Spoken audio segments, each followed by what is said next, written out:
What is up? Classes started this week and it sucks. Anyways, okay, so I'm gonna do this first part really quick because the Life After Twilight part kinda got a little bit long. But I have a lot of awesome books and I'll talk about that in a second.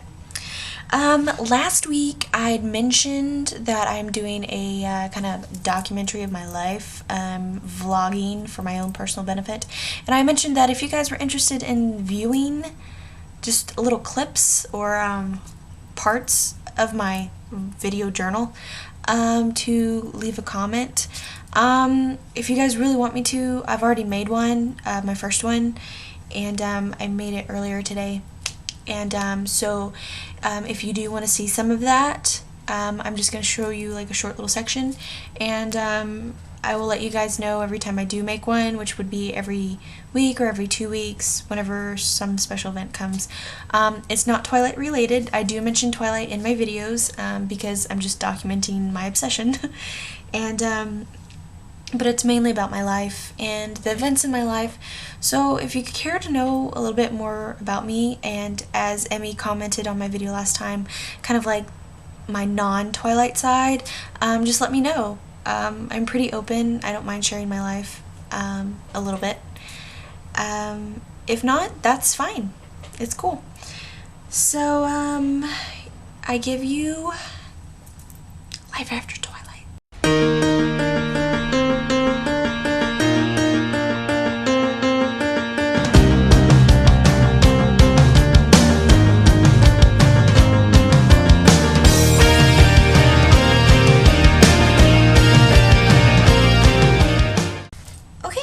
So I'm actually ahead of myself quite a bit. I gotta kind of slow down on the reading.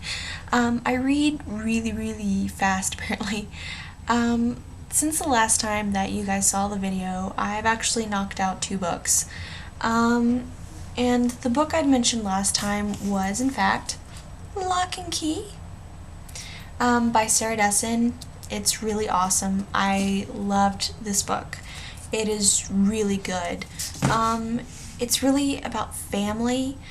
It's about this girl named Ruby, and she lived with her mom, and she kind of was the mom herself, taking care of her own mother, and her mom was just really messed up, drugs and all that stuff, and her mom basically disappears, and Ruby is sent to live with her sister, and it's just about her adjusting to that, and kind of bringing back that bond between her and her sister, because she hadn't seen her sister in 10 years. And it's kind of like them going through a whole bunch of stuff, and on top of that, her sister is having issues, and on top of that, she meets this boy who they share a backyard with, and there's kind of like chemistry there, and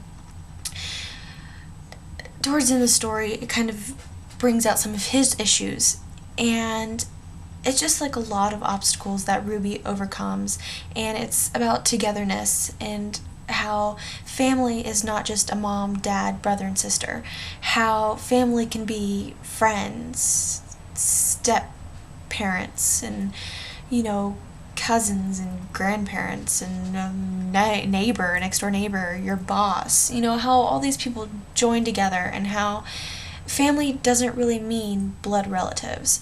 And it has romance, it has drama, there's drug use in it. I'm not sure if that's appealing or not. It's just a really touching story with just the classic Sarah Dessen ending. And I'm not going to give too much more on that because I think it'd be kind of like spoiling.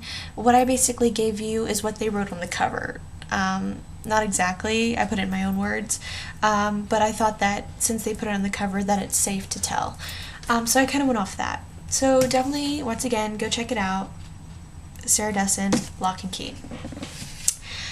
The book that I just finished today is actually the sequel to The Luxe. Last week I told you about The Luxe. It's the girl with the pink dress on the front, and I gave you a little bit of insight on that.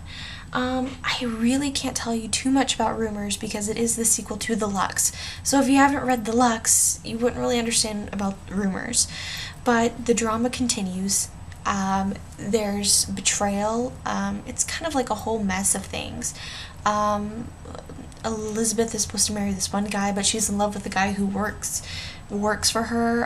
Her sister ends up falling in love with Elizabeth's fiance, and Elizabeth's best friend actually loves her fiance too, but she's like a skanky whore who nobody likes. And it's just like this whole mess and disarray of like people, and it's kind of, I don't know, it's crazy, but it's wonderful crazy. Like, it's like, whoo, I love craziness. And so anyways, yeah, this is the book, the second one to The Lux. It's called Rumors. And this one has a red dress. And this one, it gets really kind of, they get dirty in this one, man. I mean, like, not like sexual dirty, but I mean, like, there's backstabbing galore in this. And I mean, it's just, the drama continues. There's a whole bunch of twists in the end, and she leaves you on such a cliffhanger, it's not even funny. Like, it's almost mean to leave us on that big of a cliffhanger. Just a little bit. I mean, I love this author, but that's just a little bit mean. Just a little. More like that size. Okay? So, first, go get The Lux. Awesome book. Then, go get Rumors, the sequel to The Lux. It's really awesome. Just to let you guys know, I have so many books coming up. And I'm actually going to be repeating a few books. The Host is one of them. So if you're a Stephenie Meyer fan, Twilight fan, but you haven't read The Host because you're a little bit skeptical about it, I am going to be rereading that. I loved it the first time around, and I'm going to read it again and give you a little bit more like a synopsis over it. And my next book that I will be starting either tonight or tomorrow is this one. Nights in Rodanthe. I'm not going to say that. I'm just going to call it Nights because I can't pronounce that name. But it is a Nicholas Sparks book. I'm like Sarah Dessen. I'm a huge Nicholas Sparks book person. I love all his stuff. And I'm actually, my favorite book that he's written is on my list to share with you guys. It's called The Guardian. I will give more on that later. I have a huge list to offer to you guys. But this is what I'm starting, and hopefully it's pretty, look at that, that's dinky. I can have this done in like 2 days. So I might have like 2 books ready for you guys next week. But I bought this recently because I love Nicholas Sparks, and I need to stop stealing library books. The first time I read this, I borrowed it from the library, and I read it another time before, but I actually wanted to own it, and I couldn't find like the original because this is the cover all they had, and I'm really excited that they're making a movie out of this. And yeah. So, more to come. Lots of books. And, yeah. What else? I'm taking suggestions. Anyone who sends me suggestions, I've already gotten a couple of suggestions for books. I will be mentioning them next week. And, I might even be buying one of them. I'm not going to tell you whose, but I think I'm going to be buying them, soon. And so I'll kind of like reveal who suggested it and whether or not I bought it. So, alright, so I think I've bored you long enough. So I will see you guys next week. Toodles.